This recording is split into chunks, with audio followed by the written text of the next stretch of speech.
தற்காப்பு கலைகள் வந்து கராத்தே கற்றுக்கிறது, இதெல்லாம் இந்த இயந்திர அறிவில் உள்ளதுக்கு அது நமக்கு தேவையாக இருக்குது. அது இருந்தால் நமக்கு கொஞ்சம் தன்னம்பிக்கை வரும். ஏதாவது சூழ்நிலையில் யாராவது ஒருத்தர் நம்ம தாக்க வரும்போது அதை எப்படி நம்ம தடுக்கலாம், தடுத்து நம்மளை நாம் பாதுகாத்துக்கலாம் அப்படிங்கிறதுக்கு இந்த தற்காப்பு கலைகள் கண்டிப்பாக நம்ம தெரிஞ்சுக்கிறது ரொம்ப நல்லது. ஏன்னா யாராவது ஒருத்தர் அடிக்க வராங்க, என்ன பண்ணுறதுனே தெரியாது, எப்படி தடுக்கிறதுனே தெரியாது அப்படின்னு நம்ம முழிச்சுக்கிட்டு நம்ம பயந்து போகிறத விட என்ன வேணாலும் வரலாம். நீங்கள் ஏதோ இரவு நேரத்தில் தனியாக போகிறீங்க, அப்போ வந்து யாராவது ரவுடி கும்பல் வழிமறைச்சி கத்தியை காட்டி ஏதாவது உங்களை பிடுங்குறாங்க அப்படிங்கும்போது அப்போ நம்ம எப்படி நடந்துக்கணும், இருக்கிறத நம்ம கொடுத்துட்டு போயிடுறது தான் புத்திசாலித்தனம். நம்மக்கிட்ட இருக்கிறத கொடுத்துட்டு போயிடணும், அதுதான் புத்திசாலித்தனம். அவங்ககிட்ட போய் சண்டைலாம் போட்டுட்ருக்க அவசியம் இல்லை. ஒருவேளை அவங்க நம்மளை தாக்குறாங்க அப்படின்னா அப்போ நம்ம அதை எப்படி தடுக்கணும், திருப்பி தாக்குனா விபரீதமாயிடும், அதெல்லாம் நம்ம தெரிஞ்சுக்கணும். தற்காப்பு கலை என்பது இந்த மாதிரியான புரிதல் தான். ஒருத்தர் வந்தாலே உடனே சண்டை போட ஆரம்பிச்சிடணும் அப்படின்னு நம்ம நினைக்கக்கூடாது. இந்த மாதிரி இக்கட்டான சூழ்நிலை நமக்கு ஏற்படுது அப்படின்னா உடனே அவங்ககிட்ட சண்டை போடணும் அப்படிங்கிறதுலாம் அவசியம் கிடையாது. அவங்க நம்மக்கிட்ட இருக்கிறத அவங்ககிட்ட கொடுத்துட்டா விட்டுருவாங்க அப்படின்னா கொடுத்துட்டு போயிடணும். கொடுக்கலனாலும், அதாவது நம்மக்கிட்ட இருக்கிற பொருள் நமக்கு முக்கியம். நம்மளை வந்து அவங்க தாக்குறாங்க அப்படின்னா நம்ம அதை தடுக்க கற்றுக்கணும். தடுத்துக்கிட்டு ஐயா சாரி தடுத்துக்க அப்படி அந்த மாதிரி நம்ம ஏற்று சண்டை போட்டால் நிலைமை விபரீதமாயிரும். அவங்க கையில் ஆயுதம் இருக்குது. அந்த மாதிரி தற்காப்பு கலை என்பது இந்த மாதிரி தான் நம்ம அதை புரிஞ்சுக்கணும். ரொம்ப இறங்கி போகணும். இந்த மாதிரி ஆபத்தான நிலைமையில் நாம் வந்து வீராப்பு காமிச்சிக்கிட்டு நெஞ்சை நிமித்திக்கிட்டு போய் சண்டை போடுறது வந்து தற்காப்பு கிடையாது. அதுக்காகவே நீ ஒரு கலையை கற்றுக்கொள்கிறாய் அப்படின்னு நினச்சிக்கிட்டு கராத்தே, சிலம்பம் அப்படி இப்படின்னு கற்றுக்கூடாது. இதில் ஒரு நாள் முடியுமா, அந்த இடத்துல நம்ம அட்டாக் பண்ணால் தப்பிச்சிடலாம் அப்படின்னா அட்டாக் பண்ணலாம்.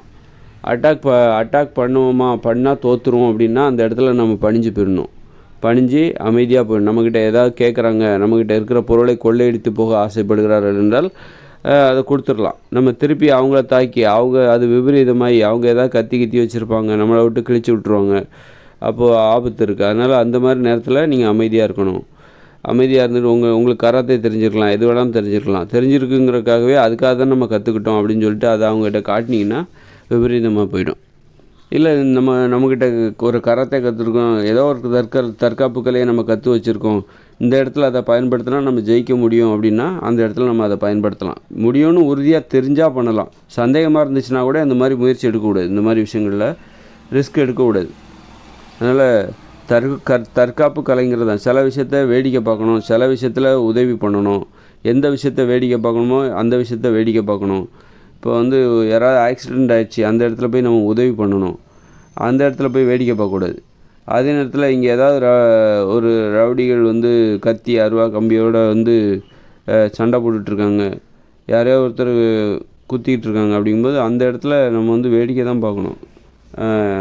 அந்த இடத்துல நம்ம போய் அவங்கள போய் குத்தாதீங்க வெட்டாதீங்கன்னு சொல்லிட்டு குறுக்க போயிருந்தோன்னா நம்மளை வெட்டி போட்டுருவாங்க.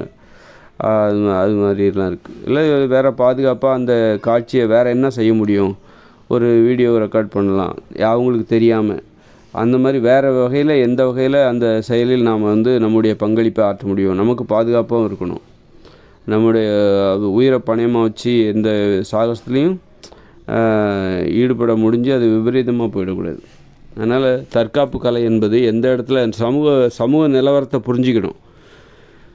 சமூக நிலவரத்தை புரிஞ்சுக்கிட்டு என்னென்ன நாட்டில் என்ன நடக்குது அப்படின்னு தெரிஞ்சுக்கிட்டு ரொம்ப ரிஸ்கெல்லாம் எடுக்கக்கூடாது. ஏன்னா இதெல்லாம் தினசரி நீங்கள் வாழ்க்கையில் எப்போவாது பார்க்காம கூட போவீங்க. இது போன்ற சம்பவங்கள் உங்கள் வாழ்க்கையில் நீங்கள் பார்க்காம கூட போகலாம். அது ரொம்ப அரிதாகத்தான் நடக்கும். அந்த இடத்துல நடக்கும்போது அந்த இடத்துல நீங்கள் எப்படி நடந்துக்கணும் அப்படிங்கிற அந்த அறிவு என்பது இருக்கணும்.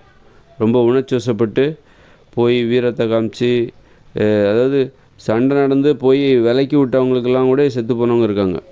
சண்டை போடாதீங்க அப்படின்னு சொன்னவங்க தாக்கப்பட்டு செத்து போனவங்களும் இருக்காங்க. அதனால் தற்காப்பு கலைனா என்ன, தற்காப்பு கலை கற்றுக்கிட்டாக்கா கண்டிப்பாக தைரியம் இருக்கும். மனசில் வந்து ஒரு தைரியம் வரும், ரொம்ப பயம் வராது.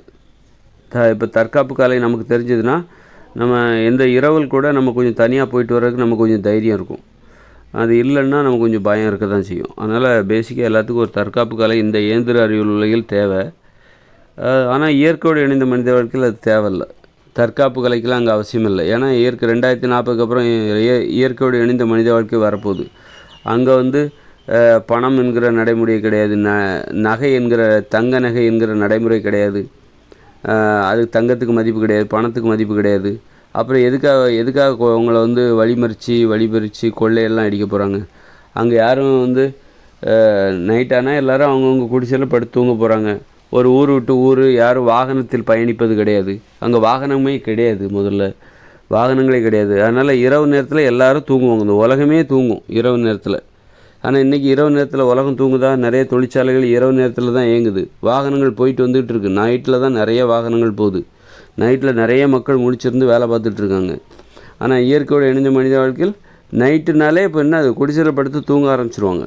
ஒட்டுமொத்தம் அந்த உலகத்தில் இருக்கிற 800 கோடி பேர் 2040 கண்டிப்பாக 1000 கோடி வந்துடும்னு வச்சுக்கோங்க. 1000 கோடி பேரும் நைட்டு தூங்கிட்டு இருப்பாங்க. அந்த அளவுக்கு ஒரு உலகம். அப்படி ஒரு உலகத்தை நீங்கள் பார்த்துருக்கீங்களா? கற்பனை கூட உங்களை, அந்த உலகம்தான் அது இனிமேல் வரப்போகிறது. அந்த அளவுக்கு அங்கே அவங்களாம் குற்றங்களே நடக்காது. எதுக்காக குற்றங்கள்லாம் நடக்குது? திருட்டு ஏன்? பணத்துக்காக தானே திருட்டு. பணம் கொள்ளையடிக்கிறது எல்லாம் பணத்துக்காக தானே. அப்புறம் விபச்சாரம் பண்ணுறது பணத்துக்காக தான். அப்போ அங்கே பணம் என்னும் நடைமுறையே கிடையாது. அப்போ விபச்சாரமே அங்கே கிடையாது. விபச்சாரம் கிடையாது, திருட்டு கிடையாது, கொள்ளை கிடையாது. கொலை கூட பணத்துக்காக தான் செய்கிறாங்க. பணத்தை சம்பாதிக்கிறதுக்காக தான் அவரை கொண்டுருங்க, நான் உங்களுக்கு இவ்வளோ பணம் தரேன் அப்படின்னு சொல்லி கொடுக்குறாங்க. பணம் என்கிற நடைமுறை அங்கே கிடையாது. அங்கே குற்றங்களே நடக்காது. அப்போது அவங்க எல்லோரும் விவசாயம் பார்க்குறாங்க, உணவை உற்பத்தி பண்ணி சாப்பிட்றாங்க, நல்ல ஜாலியாக ஆடுறாங்க, பாடுறாங்க, அன்பாக இருக்காங்க, பாசமாக இருக்காங்க, காதல், நட்பு, உறவு முறை உண்மையாக இருக்காங்க. கடைசியில் பார்த்தா இரவானால் தூங்க போயிடுவாங்க. இரவு முழுதும் தூங்கிட்டு அந்த இரவு நேரத்தில் மின்சாரம் கிடையாது, மின் விளக்குகள் கிடையாது. குடிசையில் போய் படுத்து தூங்க ஆரம்பிச்சிருவாங்க. ஒரு ஊர்லேருந்து இன்னொரு ஊருக்கு வண்டியில் போகிற வழக்கமே அங்கே கிடையாது. வண்டியே அங்கே கிடையாது, வாகனங்களே கிடையாது. அப்போ அந்த உலகத்தை நினச்சி பார்த்தீங்களா எவ்வளோ ஒரு அற்புதமான உலகம் பாருங்கள். அங்கே வந்து உங்களுக்கு தற்காத்துக்கணும், ரவுடிகள் வருவாங்க, ரவுடிகள்கிட்ட காத்துக்கணும். அது மாதிரி பெண்கள் ஆதிக்கம் நிறைந்த உலகம் அது. பெண்கள் தான் தலைமை வைப்பாங்க. பெண்கள் தான் அங்கே பெரியவங்களாக தெரிவாங்க. பெண்கள் தான் திறமையானவர்களாக தெரிவாங்க. பெண்களை பார்த்து தான் ஆண்கள் போய்விடுவாங்க. அந்த உலகம் அது. அப்படிப்பட்ட உலகம் அது. பெண்களை கடவுளாக கூட மதிப்பாங்க, கடவுளாகவும் மதிப்பாங்க. கடவுளுங்கிறது யார்? கடவுள் அப்படியெல்லாம் எங்களை மதிக்கணும் அப்படிலாம் இல்லை. கடவுள்னால் முதல்ல என்னென்னு தெரிஞ்சுக்கிட்டா கண்டிப்பாக நாங்கள் கடவுளாக இருக்க ஆசைப்படுறோன்னு பெண்கள் சொல்லுவாங்க. கடவுள்னால் நீ நேரில் பார்க்குறது தான் கடவுள். உன்னால் பார்க்க முடியாத ஒன்றுக்கு உனக்கு கடவுளாக இருக்க முடியாது. நீ நேரில் பார்க்கணும், அவங்ககிட்ட பேசணும், பழகணும், கோவப்படணும், சிரிக்கணும், அழணும், அழுகிறது. கடவுளுக்கும் பிரச்சனை இருக்குது, பெண்களுக்கும் பிரச்சனை இருக்குல்ல. பெண்களுக்கு வருகிற பிரச்சனைகள் எல்லாமே கடவுளுக்கு வருகிற பிரச்சனை. பெண்கள் கடவுள்னா பெண்களுக்கும் நிறைய பிரச்சனைகள் வரும். அப்போ பெண்களுக்கு வருகிற பிரச்சனைகள் அத்தனையுமே கடவுளுக்கு வருகிற பிரச்சனைகள் தான். கடவுளுக்கும் பிரச்சனை இருக்குது, கடவுளுக்கும் வாழ்க்கை இருக்குது. இப்போ புரிஞ்சுதா? கடவுளுக்கும் வாழ்க்கை இருக்குது. கடவுள்னால் என்னன்னு முதல்ல நல்லா புரிஞ்சுக்கோங்க. நீங்கள் பார்க்குற ஒரு விஷயம் தான் கடவுளாக இருக்க முடியும். நீங்கள் பார்க்க முடியாத ஒரு விஷயம் கடவுளாக இருக்க முடியாது. அதுவே வந்து ஒரு பொய்யாக இருக்குது பாருங்கள். நீங்கள் ஆனால் கடவுளை இது வரைக்கும் யாருமே பார்த்தது கிடையாது. ஏசு, அல்லாஹ், சிவன் சொல்லிட்டு நம்ம சொல்லிகிட்ருக்கோம். யாருமே அவங்கள பார்த்ததே கிடையாது. பார்க்காத ஒரு விஷயத்த இவங்க வந்து பார்க்குற ஒரு விஷயம் கடவுளாக இருக்க முடியாது. நிஜத்தில் நம்ம சாதாரணமானது ஒன்றும் கடவுளாக இருக்க முடியாதுன்னு நினைக்கிறாங்க. கடவுளுங்கிறது ரொம்ப சாதாரணமான ஒரு விஷயம். நேரில் அதாவது கடவுள்னு கும்பிடுறாங்க. ஏசு, அல்லாஹ், சிவன்றாங்க. வருஷக்கணக்காக கும்பிடுறாங்க, 100 வருஷமாக கும்பிட்டுருக்காங்க. என்றைக்குமே அவங்க நேரில் வந்ததே கிடையாது, வரப்போகிறதும் கிடையாது. தெரியும் உங்களுக்கு. வந்தால் அவங்க ஏற்றுக்க மாட்டாங்க. வர்றவங்க கடவுளாக இருக்கக்கூடாது, அதாவது நேரில் வந்து என்கிட்ட பேசுகிற ஒருத்தர் கடவுளாக இருக்கக்கூடாது அப்படின்னு இவங்க நம்புகிறாங்க. நேரில் வர்றவங்க கடவுளாக இருக்கக்கூடாது. அந்தளவுக்கு சாதாரணமான ஆள்கள் கிடையாது. அவங்க யார் கண்ணுக்கும் தெரிய மாட்டாங்க. தெரிஞ்சால் அவங்க கடவுள் கிடையாது அப்படின்னு இவங்க ஒரு உறுதியோடு இருக்காங்க. அதனால் ஆனால் உண்மையில் எது கடவுள் அப்படின்னா, நேரில் பார்க்கணும். நீ அவங்ககிட்ட பேசணும், பழகணும். உனக்காக யார் கஷ்டப்படுறாங்க, உனக்காக யார் கவலைப்படுறாங்க, அவங்க தான் கடவுள். நீ பார்க்கணும் அவங்களுடைய அவங்க உனக்காக கவலைப்படுறத நீ பார்க்கணும், நம்பணும். நம்பிக்கை தான் கடவுள். ஆதாரபூர்வமாக நம்பணும். அதுதான் கடவுள். சந்தேகத்திற்கு இடமில்லாமல் நம்ப வேண்டும். நீ உணர வேண்டும், நீ ஒப்புக்கொள்ள வேண்டும். நீ மட்டும் கிடையாது, எல்லாரும் ஒத்துக்கணும். எனக்கு மட்டும்தான் என்னால் கடவுளை உணர முடியும், உன்னால் உணர முடியல, நீ வந்து இப்படி நாத்திக்கும் அப்படி கிடையாது. எல்லாரும் ஒத்துக்கணும். நீயும் ஒத்துக்கணும், நானும் ஒத்துக்கணும், எல்லாரும் நம்பணும். இது உண்மைதான் அப்படின்னு அறிவியலுக்கு உட்பட்டதுன்னு. கடவுள் என்றால் அது அறிவியலுக்கு உட்பட்டது. அறிவியலை புறக்கணித்து விட்டு அறிவியலை பொய்யாக்கி விட்டு இதுதான் கடவுள் என்று சொன்னால் அதுதான் பொய். அப்போ வந்து 3ஆம் நாள் இயேசு உயிர் தெழுந்தார், யாருமே இல்லாமல் மேரியோட ஒத்துக்கணும். அதுதான் கடவுள். அறிவியலால் அது ஒப்புக்கொள்ளப்பட வேண்டும். அதான் அறிவியலுக்கு உட்பட்டது தான் கடவுள். இப்போ வந்து இயேசு 3ஆம் நாள், இன்றைக்கி வந்து கிறிஸ்மஸ்ஸு, அந்த நற்செய்தியை தான் நான் சொல்லிகிட்டு இருக்கேன். 2023 டிசம்பர் 25 நினைக்கிறேன் இன்றைக்கி. அந்த நற்செய்தி, கிறிஸ்மஸ் நற்செய்தி சொல்கிறதுக்காக தான் இந்த தகவலை பதிவு பண்ணிகிட்ருக்கேன். ஏன்னா நீங்கள் ஒப்புக்கொள்ளணும். ஏன்னா வந்து அவர் எப்படி பிறந்தார்? ஒரு ஆணின் உதவி இல்லாமல், ஒரு உடலுறவு வைத்து கொள்ளாமல், ஒரு மேரி மாதாவோட வயிற்றில் வந்து கருவாக ஆனார் அப்படின்னு சொல்கிறாங்க. அது எப்படி சாத்தியம்? அறிவியலால் அது சாத்தியமில்லை. அறிவியலால் அது ஒப்புக்கொள்ள முடியவில்லை. அப்போது வந்து அறிவியலுக்கு அப்பாற்பட்டது அப்படின்னு சொல்ல வர்றாங்க. கடவுள்ன்றது அறிவியலுக்கு அப்பாற்பட்டது. அறிவியலால் அந்த அளவுக்கு புரிஞ்சிக்கவே முடியாது. அது சாதாரண விஷயம் கிடையாது. அறிவியலால் கூட புரிஞ்சிக்க முடியாது. அறிவியலை தாழ்த்துறாங்க. அறிவியலோட மேலான ஒன்று இருக்க முடியும் அப்படின்னு நிரூபிக்க முயற்சி செய்கிறார்கள். அறிவியலோட அதையும் தாண்டி புனிதமானது, அறிவியலை விட இது மேலானது. அறிவியலை அடிப்படையாக கொண்டு எவ்வளோ அதிசயங்கள் இருக்குது. பிரம்மாண்டமான அதிசயங்கள்லாம் இந்த உலகத்தில் இருக்குது.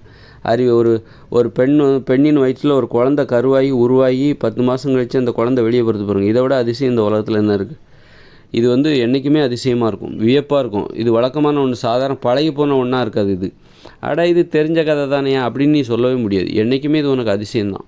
இந்த மனிதனும் இந்த உயிரோடு இருக்கிற வரைக்கும், அல்லது மனுஷனும் போனால் என்றைக்குமே வந்து ஒரு தாய் வயிற்றுலேருந்து ஒரு குழந்தை வெளியே வருது பாருங்கள். ஒரு வயிற்றில் ஒரு உடம்புக்குள்ளே இன்னொரு குழந்தை, ஒரு உயிர் உருவாகுது. ஒரு குழந்தை, மனுஷங்க அதுலேருந்து வர்றாங்க அப்படின்றது வர்றாங்க அப்படின்னா, இந்த உலகத்தில் இருக்க எல்லாருமே அப்படி தான் வந்தாங்க அப்படின்னா, அதுவே அதிசயம். என்றைக்குமே அது அதிசயம்தான். அது சலித்து போகாத அதிசயம், சலிக்காத அதிசயம். ஆனால் 3ஆம் நாள் உயிர்த்தெழுந்து மேலே போனார் அப்படின்றது, ஒரு ஆணின் உடலுறவு இல்லாமலே ஒரு மேரி மாதாவோட வயிற்றில் அவர் கருவானார் அப்படின்னு சொல்கிறதுலாம் சலிச்சு போன கற்பனை. இதெல்லாம் போர் அடித்து போச்சு. புதுசாக எதாவது சொல்லுங்கள் அப்படிங்கிற மாதிரி தான் இவங்க வந்து அதிசயமாக இருக்கணும். அப்போ அறிவியலுக்கு உட்பட்டதாக இல்லாமல் அறிவியலால் கூட அது புரிஞ்சிக்க முடியாத ஒரு விஷயத்த சொன்னால் அது அதிசயமாக இருக்குன்னு நம்புகிறாங்க. அது ஒரு கற்பனை. அறிவியலுக்கு சாத்தியமில்லாத ஒரு விஷயம் இருக்குல்ல, அதுக்குன்னு ஒரு இடம் இருக்குது. அதுக்கு ஒரு அதை நம்ம வந்து அது வந்து நம்ம பொய் மூடநம்பிக்கை அப்படிங்கிறத விட அது ஒரு கற்பனைக்கு அதுதான். நீ அறிவியலால் வானத்தில் பறக்கிற, மேகத்தில் போய் உட்கார்ற, சூரியன் போய் பக்கத்தில் போகிற, சூடுதுன்னு சொல்லி நீ திரும்பி வர்ற, அப்புறம் விண்வெளியில் ரொம்ப தூரம் போயிட்டனால விண்வெளியில் ஒரு கிரகத்துக்கு மேலே உட்காந்து ஓய்வெடுக்கிற, இதெல்லாம் அந்த கற்பனை. அது மாதிரி தான் வந்து இயேசு 3ஆம் நாள் மேலே போனார், உயிர் தெழுந்து போய், இது ஒரு கற்பனை. அந்த மாதிரி இப்போ நான் சொல்கிற கதையை வந்து இப்போ நான் சொன்னேன், சூரியன் பக்கத்தில் போனேன், சூரியனுக்கு போய் பார்க்கலாம் அப்படின்னு என்ன தான் இருக்குன்னு போனால் ரொம்ப சுட்டுச்சு, ரொம்ப ஹீட் அதிகமாக இருக்குது. அப்போது என்ன பண்ணுறாரு அப்படின்னா, சரி இப்போ ரொம்ப ஹீட்டாக இருக்குது, இப்போ போக வேண்டாம், நம்ம வந்து என்ன பண்ணுவோம், காஷ்மீரில் போயிட்டு அங்கேருந்து சூரியனுக்கு போனால் குளிர்ச்சியாக இருக்கும்ல, அல்லது மார்கழி மாதம் சூரியன்கிட்ட போனால் நல்லா கதகதப்பாக இருக்கும், வெயில் காலங்கிறதுனால ரொம்ப சூடாக இருக்குது. இந்த மாதிரி வாய்க்கு வந்ததை அடித்து விட்றது நல்லா இருக்குல்ல, கற்பனை. அது அவ்வளோதான். இது ஒரு சுவாரஸ்யமாக இருக்கும். ஒரு தடவை கேட்கலாம், அடுத்த தடவை புதுசாக கேட்கணும். அது மாதிரி இந்த இயேசு வந்து 3ஆம் நாள் உயிர் தெழுந்தார் அப்படிங்கிறது வந்து அது நீ நிஜமாக பார்க்குற வரைக்கும் தான் அது உனக்கு வந்து அதிசயமாக தெரியும். அது ஒரு கற்பனையாக இருந்தால் அடுத்து என்ன புதுசாக யோசி அப்படின்னு தான். அது ஒரு கற்பனை, அவ்வளோதான். கற்பனையாக பார்க்காம நீ நிஜமாக பார்க்குற. அதனால் வந்து கற்பனையை நீ வந்து அது உண்மையாக்கணும்னு முயற்சி பண்ணிகிட்ருக்க. அவர் வரைக்கும் அது உண்மை, இயேசு வரைக்கும் அது உண்மை, கடவுள்களுக்கு இது உண்மை, நமக்கு அது உண்மை கிடையாது. மனுஷங்களுக்கான உண்மை என்பது வேறு, கடவுளுக்கான உண்மை என்பது வேறு அப்படின்னு. கடவுளுக்கான உண்மைங்கிறது, கடவுள் வந்து அறிவியலுக்கு அப்பாற்பட்டவர் அப்படி, மனுஷங்க அறிவியலுக்கு உட்பட்டவங்க. மனுஷங்க யார்? அறிவியலுக்கு உட்பட்டவங்க. கடவுள் என்பவர் அறிவியலுக்கு அப்பாற்பட்டவர் அப்படின்னு நம்புகிறாங்க. அப்போது அதனால தான் நேரில் வந்தால் நாங்கள் நம்ப மாட்டோம். அது உண்மையில் கடவுளாக இருக்க முடியாது. ஏன்னா நேரில் வர்றது அப்படிங்கிறது நிஜத்தில் ஒரு கடவுள், நீ கும்பிடுற கடவுள் இயேசு, அல்லாவோ, சிவனோ, புத்தரோ நேரில் வந்தால் அதை ஒத்துக்க மாட்டேன். ஏன்னா அவங்களாம் நேரில் வர்றதுங்கிறது, நிஜத்தில் வர்றதுங்கிறது அறிவியலுக்கு உட்பட்டது. அவங்க அறிவியலுக்கு உட்பட்டவங்களாக இருக்க மாட்டாங்க, அறிவியலுக்கு அப்பாற்பட்டவங்களாக தான் அவங்க இருப்பாங்க. அவங்க நேரில் வந்து அவங்க கடவுளே கிடையாது. மக்களுக்கு தெரியுது. கண்டிப்பாக கடவுளுங்கிறது அறிவியலுக்கு உட்பட்டவர்கள் அல்ல, அறிவியலால் அறிவியல் மூலம் நிரூபிக்க முடிகிறவர்கள் அல்ல, அறிவியலால் அதை நிரூபிக்க முடியாது, அறிவியலை அடிப்படையாக கொண்டு அவங்கள புரிஞ்சிக்க முடியாது. அது அறிவியலுக்கு அப்பாற்பட்டது. அதனால தான் நேரில் யாருமே இது வரைக்கும் பார்த்தது கிடையாது, எந்த கடவுளுமே நேரில் பார்த்தது கிடையாது. ஆனால் இன்னும் நம்பிட்டு இருக்காங்க. காரணம், நேரில் பார்க்குறவங்க கடவுளாக இருக்க முடியாது, அவங்க கண்ணுக்கு தெரியாதவங்களாக தான் இருப்பாங்க கண்டிப்பாக. ஏன்னா அதுங்க சயின்ஸுக்கு அப்பாற்பட்டவங்க அப்படின்னு மக்கள் நம்புகிறாங்க. மக்கள் வந்து இன்னொரு உலகம் இருக்கும், அறிவியலுக்கு அப்பாற்பட்ட ஒரு உலகம் இருக்கும் அப்படின்னு இவங்க நினச்சிக்கிட்டு இருக்காங்க. அது இருக்கணும் அப்படின்னு நினச்சிக்கிட்டு இருக்காங்க. இவங்க நினப்புக்கெல்லாம் அங்கே அறிவியலுக்கு உட்பட்டது, அறிவியலுக்கு அப்பாற்பட்டது இங்கே எதுவுமே கிடையாது. அது மாதிரி அது ஒரு கற்பனை, அவ்வளோதான், கற்பனை. அதனால் நிஜத்தில் உனக்காக கஷ்டப்படுறவங்கள பார்த்து கடவுளாக கடவுள்னா என்னென்னா, அப்போ கடவுள்னா என்னென்னா அறிவியலுக்கு உட்பட்டது தான் கடவுள். நீ என்ன நினைக்கிற? அறிவியலுக்கு அப்பாற்பட்டது, அறிவியலால் நிரூபிக்க முடியாதது அப்படின்னு, நிஜத்தில் வர முடியாது, நிஜத்தில் பார்க்க முடியாது, அதுதான் கடவுள்னு நீ என்ன சொல்கிற? பொய் சொல்லிகிட்டு இருக்க. அறிவியலுக்கு அப்பாற்பட்டது அப்போது கடவுள்னா என்னென்னா, அதுக்காக நம்ம கடவுளே பொய்ன்னு சொல்லிடுவோம். இவங்க கடவுள்னா என்ன சொல்லிட்டு இருக்காங்க? அது அறிவியலுக்கு அப்பாற்பட்டது, அறிவியலால் நிரூபிக்க முடியாதது, அறிவியலால் புரிந்து கொள்ள முடியாது, நேரில் நீ பார்க்க முடியாது, நிஜமாக நீ அதை பார்க்க முடியாது, நிஜமாக அதை நிரூபிக்க முடியாது, அதுதான் கடவுள்னு சொல்லிட்டு இருக்காங்களே. அப்போ நாம் என்ன சொல்லுவோம்? அதுக்கு நாம் என்ன சொல்லுவோம்? உடனே கடவுள்னா பொய், கடவுளை கற்பித்தது முட்டா அப்படின்னு நம்ம சொல்ல வேண்டிய தேவையில்லை. நாம் என்ன சொல்லுவோம்? நிஜத்தில் பார்க்கக்கூடியது தான் கடவுளாக இருக்க முடியும், நேரில் பார்க்கக்கூடியது, அறிவியலால் புரிந்து கொள்ளக்கூடியது தான் கடவுளாக இருக்க முடியும், அறிவியலால் புரிந்து கொள்ள வேண்டும், அறிவியலால் நிரூபிக்கப்பட வேண்டும், அதுதான் கடவுளாக இருக்க முடியும் அப்படின்னு சொல்லிடணும். அவங்க ஒன்று சொல்கிறாங்க அப்படிங்கிறதுக்காக அறிவியலுக்கு அப்பாற்பட்டது தான் கடவுள்னு சொல்கிறாங்களா, அதுக்காக நம்ம வந்து கடவுளே இல்லைன்ற கூட, அப்படிப்பட்ட கடவுள் இருக்க முடியாதுன்னு சொல்லிட்டு, அப்போ கடவுள்னா என்னன்னு சொல்லாக்க கடவுளுங்கிற அந்த கருத்தை நமக்கு வேண்டாம், அது தப்புன்னு சொல்லிடக்கூடாது. கடவுளுங்கிறது உண்மைதான், அது இருக்குது, ஆனால் அது அறிவியலுக்கு உட்பட்டது, அறிவியலால் புரிந்து கொள்ளக்கூடியது. இந்த மழை என்பது ஒரு கடவுள், இல்லைன்னு சொல்ல முடியுமா? தண்ணிங்கிறது ஒரு கடவுள், இல்லைன்னு சொல்ல முடியுமா? தண்ணி குடிக்கலன்னா நீ செத்து போயிடுவே. அந்த காற்று என்பது ஒரு கடவுள், உணர முடியும், உன்னால் காற்றை உணர முடியும், தண்ணியை உணர முடியும், பார்க்க முடியும், அது குடிச்சிட்டு தான் அந்த தண்ணி காற்று அதை சுவாசிச்சுட்டு இருக்க பிறந்ததுலேருந்து. அப்போ அது எப்படி கடவுளாக இல்லாமல் இருக்க முடியும்? அது இல்லைன்னா நீ இல்லை, அதுதானே கடவுள். எது இல்லைன்னா நாம் இல்லையோ, எது இல்லைன்னா நாம் உயிர் வாழ முடியாதோ அதுதானே கடவுள். அது மாதிரி உனக்காக கவலைப்படுறாங்க பாரு, உனக்காக கண்ணீர் சிந்துறாங்க பாரு, நீ சந்தோஷமாக இருக்கணும்னு நினைக்கிறாங்க பாரு, அதுதான் தன்னுடைய சந்தோஷமாக நினைக்கிறாங்க பாரு, அவங்க தான் கடவுள். உன்னுடைய நண்பர்கள், உன்னுடைய பெற்றோர்கள், அம்மா அப்பா உன்னை பெற்றெடுத்தாங்க பாருங்க, இந்த உலகத்துக்கு வர வச்சாங்க பாரு, அவங்க தான் அந்த அம்மா, அவங்க தான் முதற் கடவுள். அப்போ நீ பார்க்குறது தான் கடவுள். அவங்கள கடவுள் இல்லைன்னு சொல்ல முடியுமா? இப்போ அம்மாவை வந்து கடவுள் இல்லைன்னு சொல்ல முடியுமா? கடவுளே இல்லைன்னு சொல்கிறியே, அம்மாவை கூட நீ கடவுளாக ஏற்றுக்க மாட்டியா? கடவுளே இல்லை, இப்போ வந்து சிவன், அல்லாஹ், புத்தர் இதுதான் கடவுள் அப்படின்னா கடவுளே, அதுக்காக நீ கடவுளே இல்லைங்காத, இதெல்லாம் கடவுள் இல்லைன்னு சொல்லு. சிவன், புத்தன், அல்லாஹ் இதெல்லாம் கடவுள் இல்லைன்னு சொல்லு, நான் ஒத்துக்கிறேன். ஆனால் கடவுளே இல்லைங்கன்னு சொல்லாத, கடவுளே இல்லைன்னு சொல்லாத. நீ சிவன், அல்லாஹ், புத்தர், ராமர் இதெல்லாம் கடவுள் இல்லைன்னு சொல்லு, அதுக்காக கடவுளே இல்லைன்னு சொல்லாத, கடவுளே இல்லைன்னு சொல்லாது. நீ அம்மாவை கடவுள்னு சொல்லு, யாராவது இங்கே ஒத்துக்க மாட்டாங்களா? அம்மாவெல்லாம் கடவுளாக ஏற்றுக்க மாட்டேன்னு யாராவது சொல்லுவாங்களா இந்த உலகத்தில்? அப்போ அம்மா தான் கடவுள், அப்பா தான் கடவுள். உனக்காக கவலைப்படுறாங்க பாருங்கள், உனது நண்பர் கூட உனக்கு கடவுள். நீ அது நண்பர் வந்து அவரை போல் தான் உன்னையே நினச்சிக்கிறாரு, அவருடைய சந்தோஷம் தான் உன்னுடைய சந்தோஷம், உன்னுடைய சந்தோஷம் தான் உன் நண்பனுடைய சந்தோஷம், உன் நண்பனுக்காக நீ உண்மையிலே கவலைப்படுற. அப்போ நீ தான் கடவுள். அப்போது தண்ணி தான், தண்ணி இல்லைன்னா நம்ம உயிரோடு வாழ முடியாது, மழை இல்லைன்னா உயிரோடு வாழ முடியாது. நமக்கு இந்த உணவால் தான் இந்த உடம்பே உருவாச்சுது, வளர்ந்தது. அப்போ இந்த உணவு தான் கடவுள். நீ பார்க்குற ஒரு விஷயம் அறிவியலுக்கு உட்பட்டது தான் கடவுள். இந்த உணவு கடவுள் இல்லைன்னு உன்னால் சொல்ல முடியுமா? இந்த தண்ணீர் என்பது கடவுள் கிடையாது அப்படின்னு உன்னால் சொல்ல முடியுமா? தண்ணீர் குடிக்காமல் நீ இருந்துருவியா? உயிர் வாழ்ந்துருவியா? செத்து போயிடுவே. நீ சொல்கிறது கடவுள் இல்லைன்னு சொல்கிறது கூட நீ உயிரோடு இருக்க மாட்டே. இந்த உணவு இல்லைன்னா உணவு தான் கடவுள். இது உணவு கடவுள், இது நீர் கடவுள், அது காற்று கடவுள். இது வந்து உறவு முறையில் யார் பெரிய கடவுள்? பெரிய கடவுள், சின்ன கடவுள்லாம் இருக்காங்க.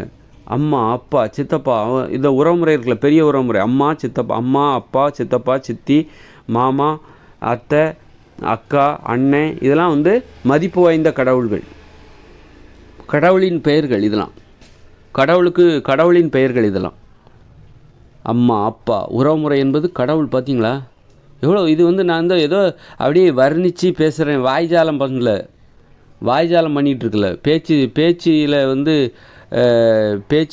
பேச்சு சித்தர் போல் பேசிகிட்டு இருக்கல, உண்மையே பேசுகிறேன், இயற்கை விதிமுறையை நான் பேசிகிட்ருக்கேன். கடவுளோட பேர் தான் சித்தப்பா, சித்தி, அத்தை, மாமா, அண்ணன், அக்கா, அப்பா, அம்மா, பெரியம்மா, பெரியப்பா, தாத்தா, பாட்டி. இதெல்லாம் வயசான கடவுள், முதிய கடவுள், மூத்த கடவுள். ஆனால் முதற் கடவுள் யார்? அம்மா. ரெண்டாவது கடவுள் அம்மாவின் உதவியாளனா அப்பா. அது மாதிரி நண்பர்கள் கடவுள், சிறிய கடவுள், பெரிய கடவுள்லாம் குழந்தை கடவுள், பெண்களுக்கு ஆண்களுக்கு பெண்கள் கடவுள், பெண்களுக்கு ஆண்கள் கடவுள் இல்லையா? குழந்தை கடவுள். எல்லாருமே கடவுள் தான், ஆனால் குழந்தை கடவுள். பெண்களுக்கு ஆண்கள் வந்து ஒரு குழந்தை கடவுளாக தெரிகிறார்கள். ஏன்னா ஆண்களும் பெண்களுக்கு உதவி செய்கிறாங்கல்ல. அந்த பெண்கள் நல்லா இருக்கணும், ஒரு மனைவி நல்லா இருக்கணும்னு கணவன் நினைக்கிறார்ல, கவலைப்படுறாருல, தன் உயிரே கொடுத்து கூட பாதுகாப்பான் சமயத்தில். யார்? அந்த கணவன் தனது மனைவியை. அப்படின்னா அவன் கடவுளாக எப்படி இல்லாமல் இருக்க முடியும்? அப்போ அவன் குழந்தை கடவுள். பெண்களுக்கு ஆண்கள் அனைவருமே குழந்தைகள் என்பதற்காக அவர்கள் கடவுள் இல்லையா? குழந்தை கடவுள்கள். அவர் எல்லாருமே கடவுள் தான், நம்ம எல்லாருமே கடவுள். அப்போ இதில் வந்து பெரிய கடவுள், சிறிய கடவுள். அப்பா என்பவர் பெரிய கடவுள், மகன் என்பவர் சிறிய கடவுள். ஆனால் கடவுளுக்குரிய மனுஷங்களுக்குரிய மரியாதை கொடுக்கணும். ஆனால் சண்டை போடு, பேசு, கடவுள் கூட நீ பேசுகிற. இதுதான் அறிவியல் எதை சாத்தியமாக்கி இருக்கிறதுனா, கடவுள் கூட உன்னால் பேச முடியும், கடவுளை பார்க்க முடியும், கடவுளை உணர முடியும். அதை தான் அறிவியல் சாத்தியப்படுத்தியிருக்கு, அறிவியல் சாத்தியப்படுத்துகிறது. இது அறிவியலுக்கு உட்பட்டது தான் கடவுள். இந்த மூட நம்பிக்கை கடவுள்கள்லாம், அந்த பொம்மை, சிவன், அல்லாஹ், இயேசு, புத்தர், இவங்களாம் என்ன சொல்கிறாங்கன்னா, நீ பார்க்க முடியாது, அறிவியலால் உணர முடியாது, உனக்கு அந்த தகுதி கிடையாது, ஆனால் நீ நம்பணும். அவங்க என்றைக்குமே வரமாட்டாங்க, பேச மாட்டாங்க, அவங்க என்றைக்குமே குத்து பிள்ளையாராட்டம் உட்கார்ந்துருப்பாங்க. மழை வெள்ளம் வரும், ஒன்று அடிச்சுக்கிட்டு போவோம், அப்போ கூட ஒன்றை பார்த்துக்கிட்டு தான் இருப்பாங்க. அவங்களே மூழ்கி போயிடுவாங்க. அப்புறம் வத்தினதுக்கப்புறம் தான் மேலே வருவாங்க. ஆனால் உன்னை காப்பாற்றுறது யார்? உனக்கு பிஸ்கட் கொண்டு கொடுத்தது யார்? உணவு கொண்டு கொடுத்தது யார்? மனுஷங்க. அவங்க தான் கடவுள், அவங்க தான் அறிவியலுக்கு உட்பட்ட கடவுள். அந்த மழை பெய்யுது பாருங்கள், அந்த மழையும் கடவுள் தான். கடவுள்கிட்ட இருந்தே நம்மளை பாதுகாத்துக்கணும். நாம் தப்பு பண்ணால் அந்த கடவுள் என்ன பண்ணுவார்? நாம் ஏன் ஏரியில் கொண்டு வீடை கட்டணும்? ஏரியில் வீடை கட்டின பக்கத்தில் அவ்வளோ பெரிய கடல் வச்சுருக்கே, இங்கே பெய்கிற மழையை அங்கே கொண்டு போய் ஒன்றால் சேர்க்க முடியல. சென்னையில் பெய்கிற மழையை பக்கத்தில் ஒரு கடலில் கொண்டு ஒன்றால் சேர்க்க முடியல. கடல் பள்ளத்தில் தானே இருக்குது. அங்கங்கே குழாய், எங்கெல்லாம் தண்ணி தேங்குமோ அங்கேருந்து ஒரு அடி குழாயை போட்டு அந்த அந்த சாலைகளின் வழியாக பெரிய நடுவில் பெரிய கால்வாயை தோண்டி எவ்வளோ மழை வந்தாலும் அந்த கால்வாய் வழியாக அடியில் பாதாள கால்வாய் வழியாக எல்லா சாலைகளுக்கு அடியிலையும் ஒரு பாதாள கால்வாய் இருக்கணும். ஒரு பாதாள கால்வாய். இன்றைக்கி கால்வாய் இருக்குது, சாக்கடை திட்டம் இருக்குது, ஆனால் மழை நீர் மட்டுமே வடிவதற்காக ஒரு கால்வாய் வச்சுருக்கணும்.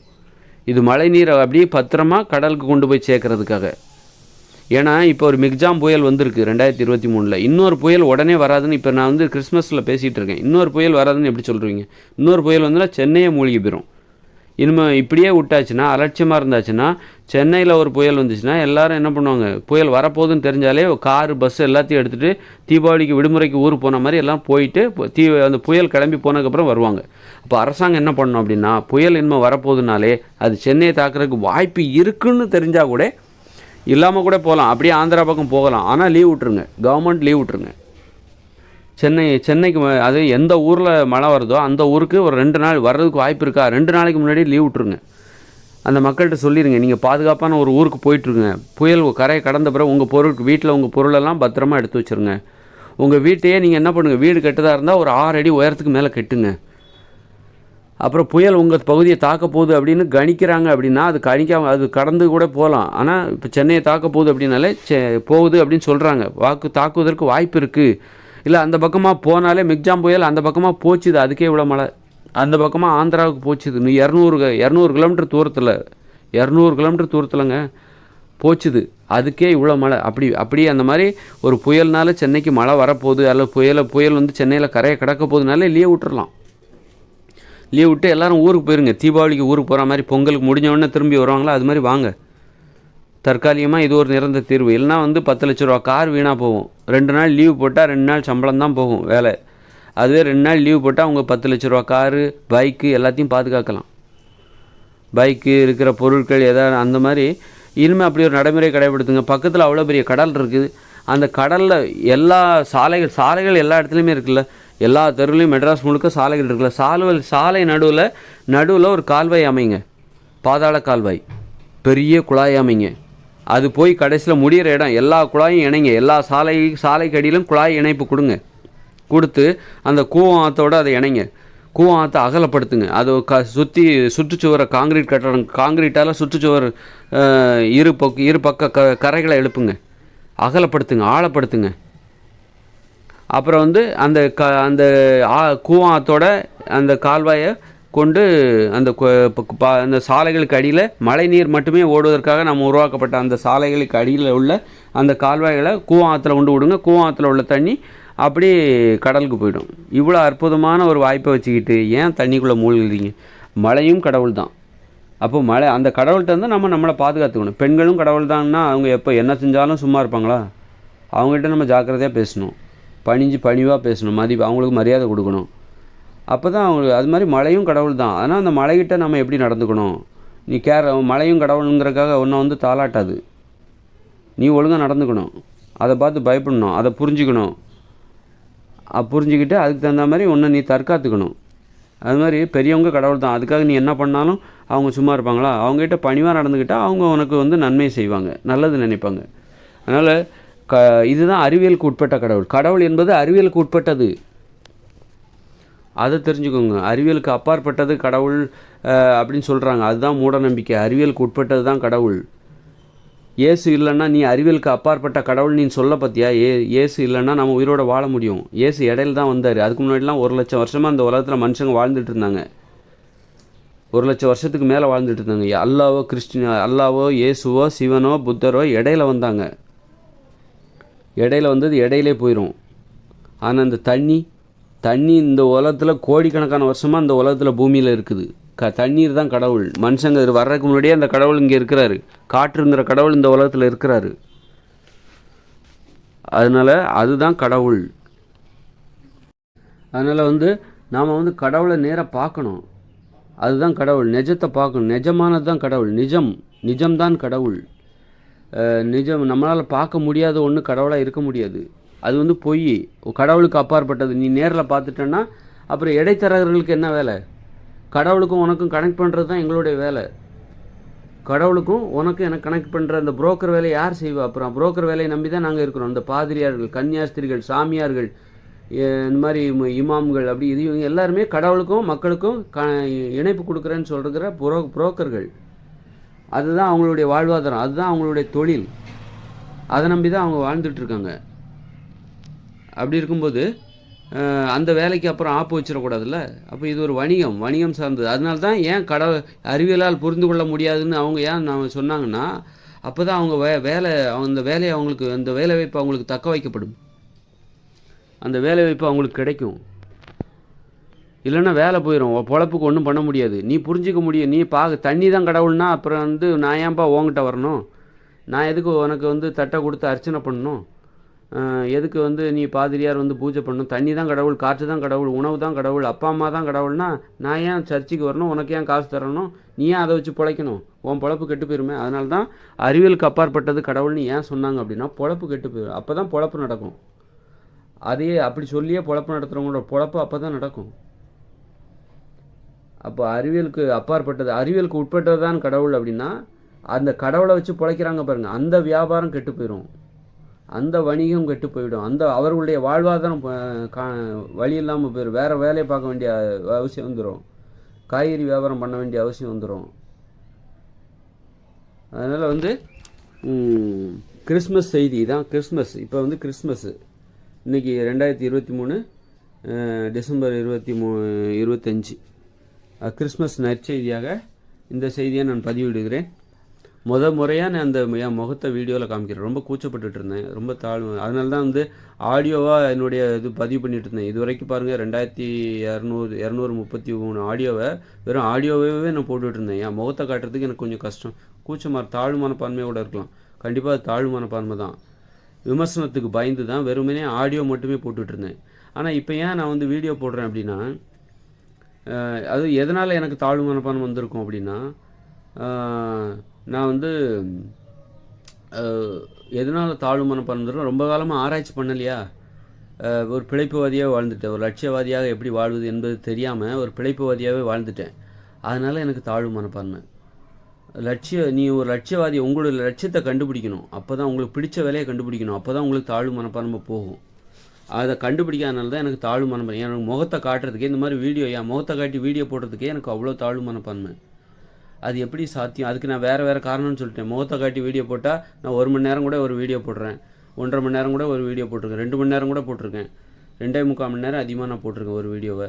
அவ்வளோ மணி நேரம் போட்டால் கிட்டத்தட்ட 4 ஜிபி 5 ஜிபி ஆகும், ஸ்டோரேஜ் பத்தாது அப்படின்னு நான் ஏதோ ஒரு காரணம் சொல்லி சமாளிச்சிடலான்னு நான் பார்த்தேன்.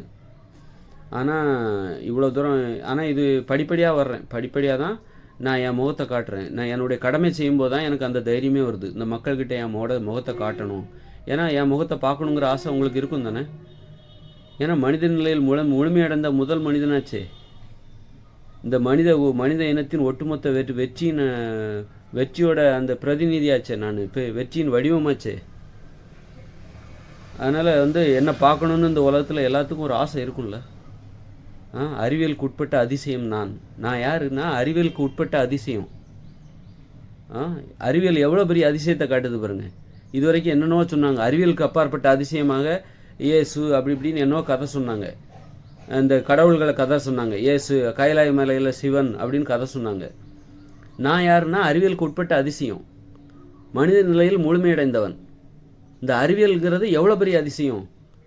எப்போ இந்த மதம் என்பது தோற்று போச்சுன்னா, மதம் மக்களுக்கு அறிவியலை பற்றி ஒன்றுமே தெரியாதப்ப இந்த அறிவியலுக்கு அப்பாற்பட்ட ஒரு கதைகளை சொல்லி தன்னை அதிசயமாக காமிச்சுது. அந்த மதம் தன்னை ரொம்ப அதிசயமாக காமிச்சிக்கிட்டு இருந்தது.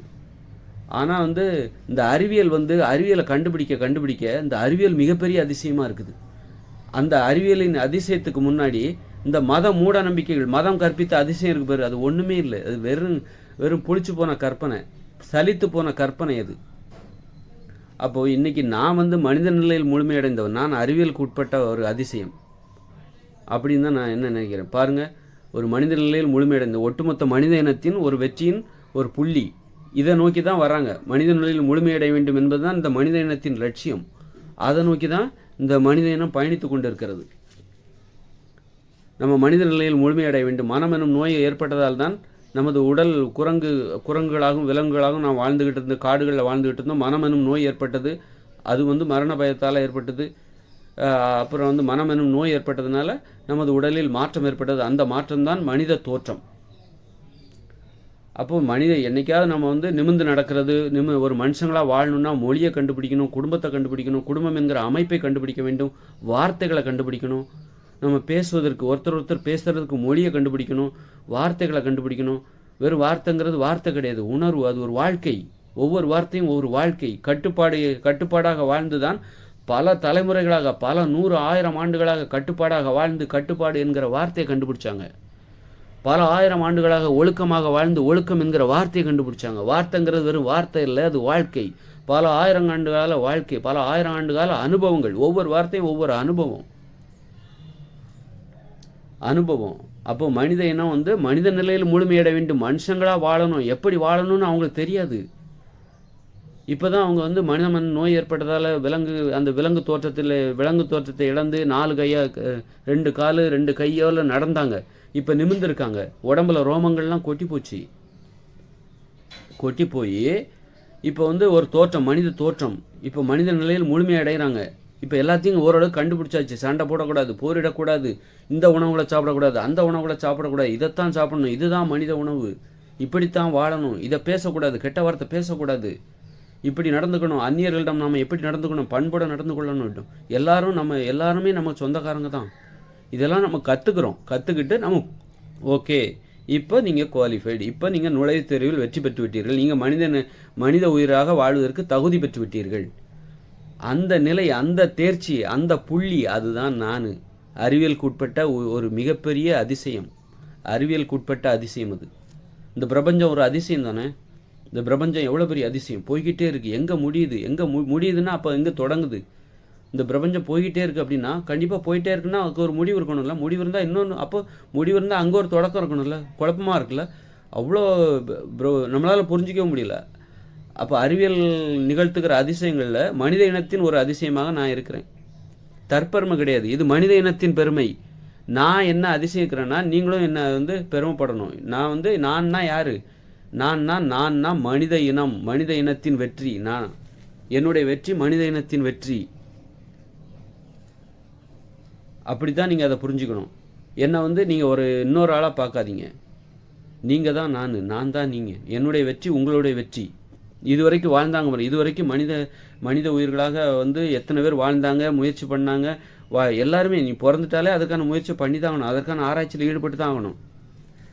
நீ கொலைகாரனாக இருந்திருக்கலாம் அப்படின்னா என்ன அர்த்தம்? நீ எப்படி அந்த மாதிரி வாழக்கூடாது என்பதை நிரூபிப்பதற்காக வாழ்ந்து காட்டி விட்டு நீ போயிட்ட. கொலைகாரனாக வாழ்ந்திருக்க அப்படின்னா நீ என்ன பண்ணியிருக்க, என்ன கடமை பண்ணியிருக்க அப்படின்னா கொலைகாரனாக வாழக்கூடாது, இந்த மாதிரி ஒரு வாழ்க்கை வாழக்கூடாது என்கிற ஆராய்ச்சியை என்கிற பரிசோதனையை நிகழ்த்தி விட்டு நீ போயிட்ட அந்த உலகத்தை விட்டு. அப்போ ஒட்டுமொத்த மனித இனத்தின் ஒரு வெற்றியாக நான் எல்லாருடைய பரிசோதனைக்கு அப்புறமும் கிடைச்ச அந்த ஒரு புள்ளி தான் நான். அப்போ நான் வேற, நீங்கள் வேற கிடையாது, நீங்கள் தான் நான். உங்கள் வெற்றி தான் என்னுடைய வெற்றி, ஒட்டுமொத்த மனித வெற்றி. நான் பெரியாள் அப்படின்னு நான் சொன்னேன்னா மனுஷங்க பெரியவங்க, நான் தான் பெரியவன் அப்படின்னா மனுஷங்க தான் பெரியவங்க அப்படின்னு சொல்லி இந்த ஒட்டுமொத்த உயிரினங்களுக்கும் நான் எனது வெற்றியை மனித இனத்தின் சார்பாக நான் கூறிக்கொள்கிறேன். அதனால் இவன் தலக்கணம் பிடிச்சவனாக இருக்கான், இல்லை தற்பெருமை பிடிச்சவனாக இருக்கான், உளறிக்கிட்டு இருக்கான் அப்படின்னு நினைக்காதீங்க. என்னுடைய வெற்றி உங்களுடைய வெற்றி, மனித இனத்தின் வெற்றி, அப்படியா பாருங்கள். நன்றி. முதல் வீடியோ. அடுத்த வீடியோ எப்படி பேசலாம் பார்க்கலாம். நல்லா தான் இருக்குது. எதுக்காக ஒரு 2300 வீடியோ கிட்ட 2200 வீடியோ போட்டேன், வெறும் ஆடியோவை ஏன் போட்டேன், ஏன் வீடியோவை போடலை அப்படின்னு இப்போ எனக்கு தோணுது லைட்டாக. பரவாயில்ல, இன்னொரு 1000 வீடியோ போடுறதுக்கு வாய்ப்பு இருக்குது. ஆராய்ச்சி முடிகிற கட்டம். மனித நிலை, அதாவது மனித உயிர்கள் அடிப்படையான அந்த ஒரு புரிதல், மனித உயிர்களாக எப்படி வாழ்வது என்கிற அடிப்படையான ஆராய்ச்சியில் அந்த ஆராய்ச்சியில் இன்னும் ஒரு 1000 வீடியோ என்னால் போட முடியும்னு நினைக்கிறேன். அதுக்கப்புறமும் என்னால் இப்படி பேச முடியுமா, அதுக்கு ஒரு முடிவு இருக்குல்ல, ஆராய்ச்சிக்கு ஒரு முடிவு இருக்குல்ல. அந்த மாதிரி என் மனசில் அந்த அளவுக்கு அமைதி ஆக்கிரமித்து விட்டது. நான் எனது ஆராய்ச்சி முடிகிற தருவாயில் நான் இருக்கிறேன். முடிகிற தருவாயில் தான் எனக்கு ஞானம் பிறந்திருக்குன்னு நான் பேசிட்டு இன்னொரு 1000 வீடியோ போடுறதுக்கு வாய்ப்பு இருக்குன்னு நினைக்கிறேன். ஒரு 4 மாதம் நான் பேசுவேன்னு நினைக்கிறேன். ஒரு மாதத்துக்கு 300 வீடியோ, ஒரு 3 மாதம் 4 மாதத்துக்கு போடுவேன்னு நினைக்கிறேன். அதுக்கப்புறமும் எனக்கு இது போன்ற சிந்தனைகள் வருமா என்னன்னு தெரில, பார்க்கலாம். அப்புறம் நான் என்னுடைய ஆராய்ச்சி முடிந்து போதுமான அளவு எனது கடமை செஞ்சாயிட்டது அப்படின்னு அதுக்கப்புறம் நான் ஒரு இயல்பாக சாதாரணமான ஒரு வாழ்க்கை, இந்த மாதிரி வீடியோ எதுவும் போட மாட்டேன்னு நினைக்கிறேன். ஓகே.